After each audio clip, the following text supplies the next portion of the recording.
સિદ્ધપુર ખાતે મુખ્યમંત્રી ભૂપેન્દ્રભાઈ પટેલના હસ્તે ₹305 કરોડના ખર્ચે 145 જેટલા કામોનું લોકાર્પણ અને ખાતમુહૂર્ત કરાયું।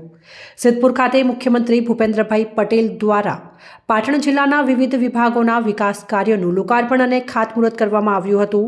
મુખ્યમંત્રી દ્વારા ₹305.3 કરોડના કુલ 145 જેટલા કામોનું લોકાર્પણ ખાતમુહૂર્ત કરાયું છે, જેમાં વિવિધ વિભાગો જેવા કે માર્ગ અને મકાન રાજ્ય વિભાગ, જિલ્લા ગ્રામ્ય વિકાસ એજન્સી, પંચાયત સિંચાઈ વિભાગ, માર્ગ અને મકાન પંચાયત વિભાગ, જિલ્લા આયોજન અધિકારીની કચેરી, ગુજરાત પવિત્ર યાત્રાધામ વિકાસ બોર્ડ, વિભાગીય નિયામક ST મહેસાણા અને હેમચંદ્રાચાર્ય ઉત્તર ગુજરાત યુનિવર્સિટી પાટણના અનેકવિધ કામોનું લોકાર્પણ તેમજ ખાતમુહૂર્ત કરવામાં આવ્યું હતું। સિદ્ધપુર ખાતે મુખ્યમંત્રી ભૂપેન્દ્રભાઈ પટેલ અરડેશ્વર મહાદેવ શિખર પ્રાણ પ્રતિષ્ઠા મહોત્સવમાં પણ સહભાગી થયા હતા।